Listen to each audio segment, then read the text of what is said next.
Nah, betapapun banyak ibadah bapa dan ibu, betapapun banyak ibadah puasa kita, puasa sunat apalagi puasa wajib, sedekah wajib apalagi sedekah sunat, salat sunat apalagi salat wajib, semuanya kita lakukan, tetapi akan sia-sia saja, tidak akan membawa manfaat di akhirat kalau masih ada penghalangnya, dan penghalangnya itu adalah Allah.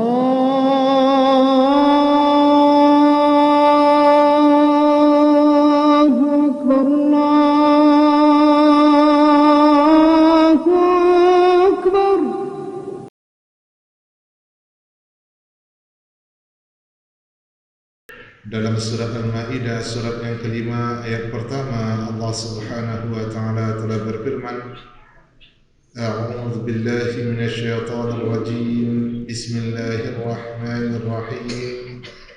Ya ayyuhallazina amanu awfu bil 'uqud. Shadaqallahul azim. Wahai orang-orang yang beriman, penuhilah olehmu janji-janji yang telah dibuat atau yang telah disepakati, baik janji kita kepada Allah dan Rasulullah sallallahu alaihi wasallam maupun janji kita kepada sesama manusia, selama janji tersebut tidak menyebabkan kita berdosa di sisi Allah Subhanahu wa taala.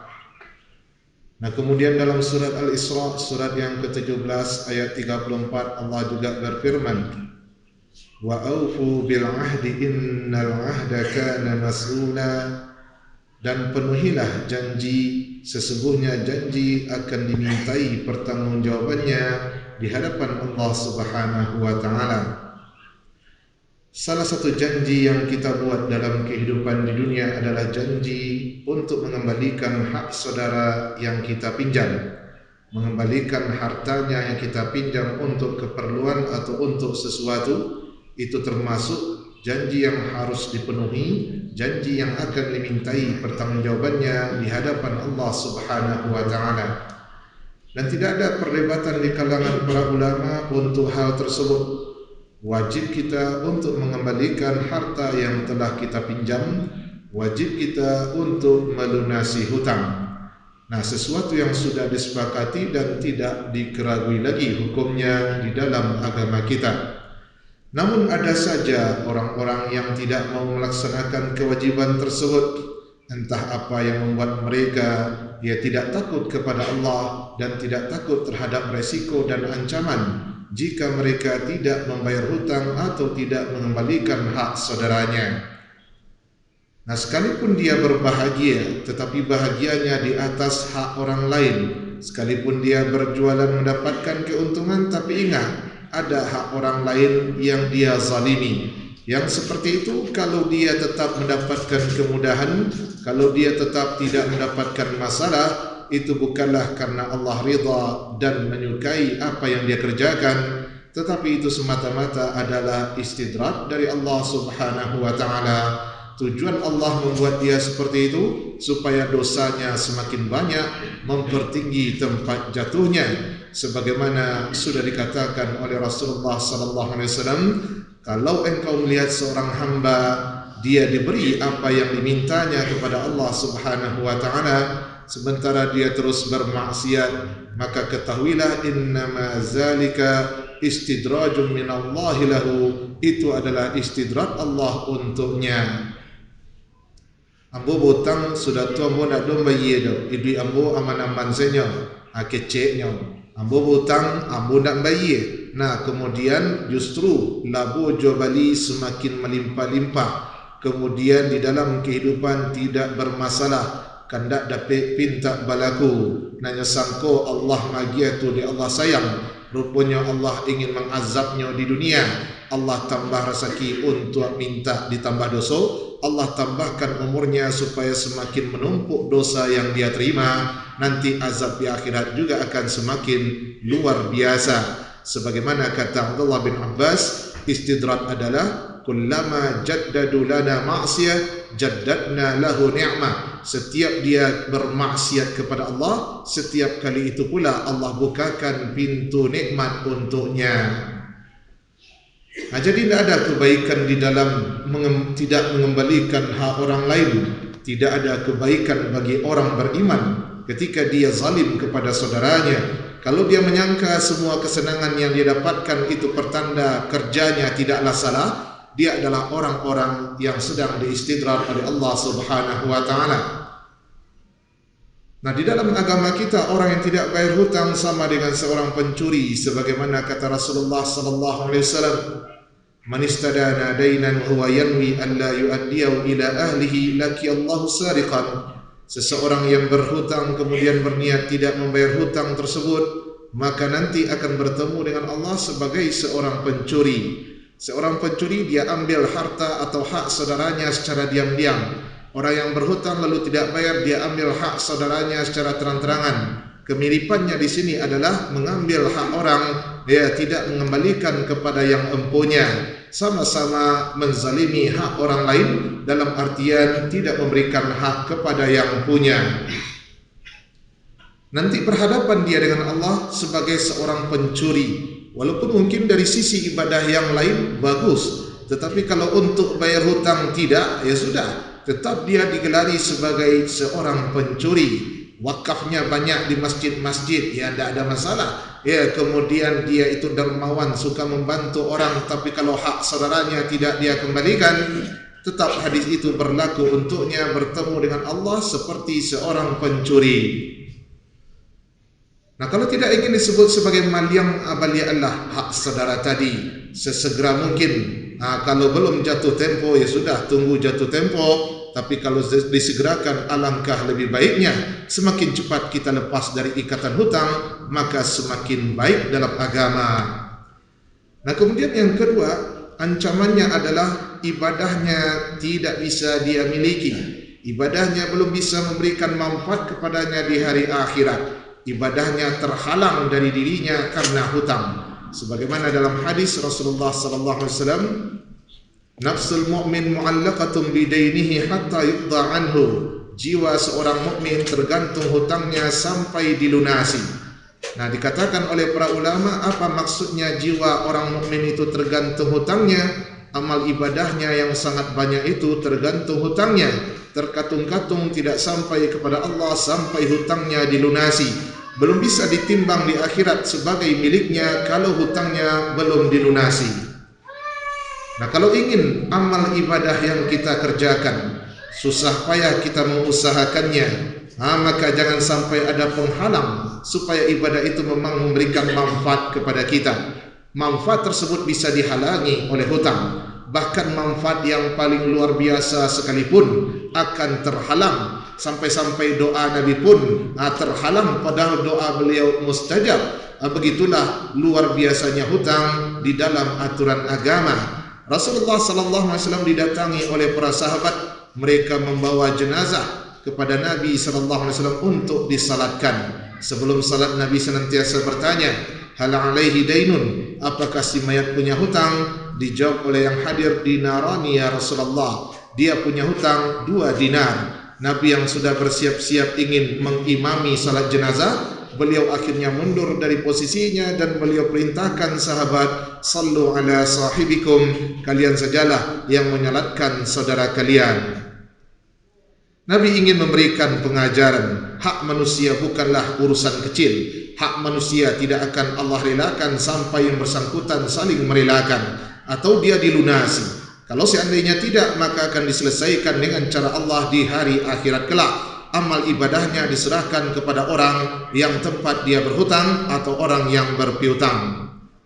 Nah, betapapun banyak ibadah Bapak dan Ibu, betapapun banyak ibadah puasa kita, puasa sunat apalagi puasa wajib, sedekah wajib apalagi sedekah sunat, salat sunat apalagi salat wajib, semuanya kita lakukan tetapi akan sia-sia saja, tidak akan membawa manfaat di akhirat kalau masih ada penghalangnya, dan penghalangnya itu adalah hutang. Betapapun banyak ibadah Bapak dan Ibu, betapapun banyak membantu dakwah, bersedekah dan lain sebagainya, hak manusia jangan dianggap remeh, kembalikanlah.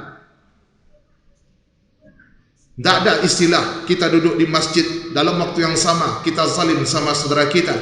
Bahkan Syekh Utsaimin mengatakan setiap detik yang dia lalui akan terus mengalir dosa kezaliman sampai hutangnya dilunasi. Kalau sudah jatuh tempo, datang orang menagih, dia tidak juga bayar, padahal dia punya potensi dan kesempatan untuk melunasi, maka tidak ada satu detik pun yang dia lewati kecuali dosa zalim mengalir terus kepadanya. Sementara kita salat dalam masjid, duduk di saf pertama, setelah itu berzikir kepada Allah, tapi di waktu yang sama dia durhaka kepada Allah karena tidak menjalankan perintah untuk mengembalikan hak saudaranya. Tak mungkin itu seorang mukmin. Kalau ia mukmin yang berdosa besar, di waktu yang sama dia juga beribadah. Nah Allah, ketika haknya yang dilanggar, kita tidak salat, tidak puasa, langsung minta ampun pada Allah. Tak perlu minta maaf sama manusia. Tapi kalau hak manusia yang kita langgar, Allah tidak akan merelakan, tidak akan mengampuni sampai manusia yang bersangkutan merelakan atau memang kita kembalikan haknya. Nah, harusnya jadi pelajaran. Nampaknya hak manusia Allah muliakan dengan cara seperti itu. Jadi jangan main-main dengan hak manusia, apalagi dengan hak Allah subhanahu wa ta'ala. Nah, itu yang kedua, akan terhalang amal ibadah darinya, terkatung-katung tidak sampai kepada Allah. Kalaupun dia mati syahid, pahala mati syahidnya belum bisa dia dapat, sampai hutangnya yang menghalangi itu dia lunasi. Nah, kemudian yang ketiga, orang yang berhutang tetapi tidak membayar, padahal dia punya kemampuan dan kesempatan untuk berusaha dan melunasinya. Layul wajid yuhillu 'irdahu wa 'uqubatahu. Orang yang mampu bayar hutang tapi dia tidak mau bayar hutang, maka halal kehormatannya dirusak, kemudian halal hartanya dirampas oleh penguasa, kemudian dikembalikan kepada orang yang memberinya hutang. Apa maksudnya halal kehormatannya dirusak?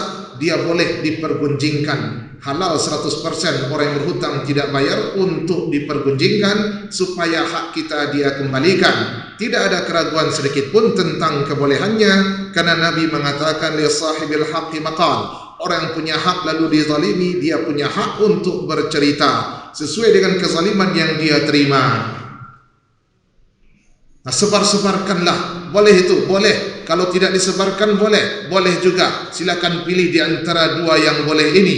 Kalau kita sebarkan, kita berniat supaya dia berhenti jadi orang zalim, dan kita berhenti jadi orang yang dizalimi. Kita berniat supaya hak kita dikembalikan, bukan bercerita ditambah-tambah untuk melepaskan sakit hati, dendam, kusumat dan lain sebagainya. Nah, nanti yang dipergunjangkan ini jangan marah pula. Ya. Oh, mempergunjangan ambo yo ndak bayar hutang lo, tapi ambo pantang nang pergunjangan orang. Nak mengerti nyo sianya. Inyo sedang zalim ke orang, dan orang punya hak mempergunjangkannya. Akini orang pulau dan dicelanyo. Sebenarnya ambo ke bayar hutang mah, cuman dek dipergunjangkan ndak jadi ambo bayar dah. Itulah iblis tu berbentuk manusia. Nah, kenapa? Karena entah apa yang diajarkan. Tadi mana dia dapat yang seperti itu? Dia merasa dia tidak berdosa lagi kalau dipergunjingkan oleh orang yang dizaliminya. Padahal ada hak orang yang dizalimi itu untuk bercerita, dan yang memberikan hak itu syariat, bukan manusia. Nah, jadi jangan berang pula. Mengambok lah. Dah jadi baik itu awak pergunjingnya. Nah, sudah utang orang payah memintanya, nyanyi orang sementara ini tak tepat janji. Tersinggung seketik dia bayar hutang, kan dua kali kan sudah lah dah bayar hutang, akhirnya pula kecian nan haram tu, nan halal tu haram. Orang boleh bercerita tentang dirinya yang zalim. Ketika dia mengharamkan, berarti dia mengharamkan apa yang Allah bolehkan dan halalkan. Nah, jadi orang yang berhutang tapi tidak bayar hutang sementara dia punya kemampuan, terbukti dia punya kemampuan, buktinya dia beli yang lain, uangnya dipakai untuk bermewah-mewah, uangnya dipakai untuk yang lain, sementara hutang tidak dia bayar. Orang tersebut halal dipergunjingkan, kehormatannya dirusak halal, walaupun dia seorang ustaz, sedang kultumnya, berhentilah kultum ustaz, bayilah hutang dulu, mengaji senang pandai, hutang nak berbayi, boleh yang benda itu? Boleh, dan orang tersebut tidak berhak dimurkai, dimarahi. Bahkan Rasulullah sallallahu alaihi wasallam ketika beliau ditagih hutangnya dengan kasar oleh A'rabi, Nabi katakan, yang punya hutang punya hak seperti itu. Awak nak Nabi dah. Nabi sendiri mengatakan seperti itu. Li sahibil haqqi maqam. Biarkan dia berhak seperti itu. Tapi kalau kita menagih hutang dengan lemah lembut, ada nilai tambah. Samhan, pemurah ketika menagih hutang, Allah akan merahmati orang tersebut.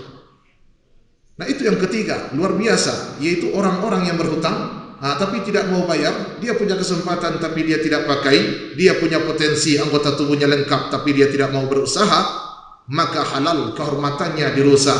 Dan jangan marah ketika orang melakukan haknya. Nah, kemudian yang keempat, orang-orang yang berhutang mati dalam keadaan berhutang. Dalam hadis Imam Ahmad, dalam hadis Imam Al-Baihaqi, ada kemungkinan dia dapat fitnah dalam kubur karena ada indikasi dalam hadis Rasulullah sallallahu alaihi wasallam seperti itu. Datang sahabat membawa jenazah, kemudian Rasulullah sallallahu alaihi wasallam bersiap-siap untuk menguburkannya, menyalatkannya.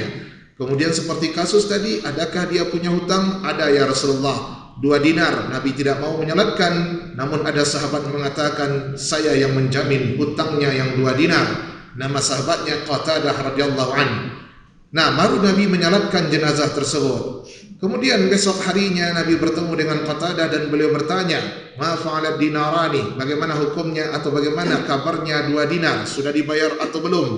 Innahu mata amsih Rasulullah, sesungguhnya dia kan matinya kemarin, kenapa ditagih sekarang? Kok capek mana? Nah, kemudian ba'dal ghad, lusanya Nabi tagih lagi, ya sudah dibayar atau belum?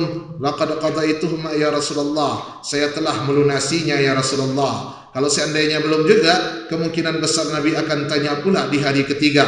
Belum juga, Nabi akan desak hari keempat. Kenapa? Karena Nabi tahu ada masalah bagi orang yang berhutang dan dia mati, dia di dalam kuburnya. Ketika sahabat tadi sudah mengatakan membayar hutang tersebut, Nabi SAW mengatakan, Al-an laqad barratta alaihi jildah, sekarang engkau telah mendinginkan jasadnya. Nah, sekarang sudah tenang dia, sekarang sudah tidak kepanasan lagi. Kalau sudah dingin berarti sebelumnya tidak dingin. Kalau sudah tenang berarti sebelumnya dia tidak tenang. Nah, jadi jangan bangga bayi utang orang meninggal 5 tahun sudahnya meninggal. Tidak, kodapik harinya meninggal dibayarkan. Makanya sahabat yang menagih 2 dinar ya Rasulullah, Rasulullah tidak marah. Kenapa? Karena Rasulullah tahu ada risiko bagi orang yang berhutang kalau dia meninggal. Aku pak anda ke membayar hutang dia. Ya, dibayar salah di padang mahsyar, lemak senyum ngecek model tu. Ancak pak relan hutang tu dapat pada bahasa sangkui awak nak jadi pak masuk surga nang kelamaan dinyo ngecek model tu. Akhirnya dulu orang namajan ilmu supaya jangan bayar hutang, acan gilanya. Anda jadi korbannya tu bang syariah, anda jadi korbannya saudaranya. Orang berusaha menghabiskan riba, akhirnya justru menghabiskan orang yang menghabiskan riba. Hanya sangkunya santiang dah bayar hutang. Nyiwak nak bayar hutang, ustaz nak bayar hutang kan yang pokok saja. Amangah meminjam ke bank riba tu kalau tahu tu haram. Awak kan nak bayar bunganya dah. Iya nak, tapi kan jaleh akaknya akak riba. Walaupun tak dibayar, mangau tanda tangani. Kalau awak tanda tangan itu, tu namanya sengaja ditipu untuk menipu orang tu. Bersengaja diri kau ditipu supaya ada alasan untuk menzaliminya. Tak ada di fakultas hukum diajar model tu, tak ada dalam syariah diajarkan model tu. Dari awal tak boleh kecuali terpaksa. Menggadangkan usaha itu tak terpaksa nama tu. Terpaksa tu mati kalau nak hutang. Kalau terpaksa tu nak jadi anak awak diubik, meninggalnya bisa bertambah parah penyakitnya, itu you terpaksa namanya. Nah, kalau bank riba itu korbannya okey lah, tapi ini kadang-kadang lembaga syariah yang jadi korbannya. Bantu nak hutang saja kalau ke lembaga syariah, bantu sosial, pinjaman lepas. Nah, yang melakukan itu kaum muslimin sendiri. Yang menghabisi syariah itu kaum muslimin sendiri dengan alasan ada ustaz yang mengatakan haram itu bayar bagi hasil. Bagi hasil itu sama je ribanya. Dari mana kesimpulan seperti itu? Bagi hasil itu dalam syariah, yang riba itu dalam aturan syaitan konvensional, bagi dia sama saja. Sama dengan kata orang jahiliyah, innamal bai'u mithlu riba, jual beli itu sama dengan riba, dek sama-sama bertambah.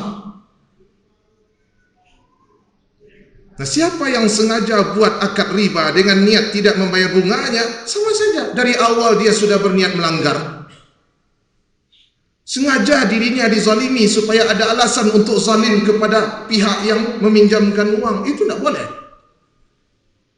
Karena kita tidak ada unsur paksaan ketika itu. Nah, kalau ada yang mengajarkan seperti itu, luar biasa. Ya, jahatnya. Apalagi kalau dia berlakukan kepada saudaranya yang memberi akad yang halal. Sudah capek-capek orang buat akad yang halal supaya halal, ya jual belinya, halal usahanya. Sekarang dia habisi itu, dia matikan, dia buat kerugian. Kalau salah saya kan bisa dia tuntut. Ya orang malas menuntut karena buruk perusahaannya. Kalau perusahaan sudah sering ke pengadilan, orang tidak mau lagi pergi ke sana. Ya sudah mati dia perlahan-lahan.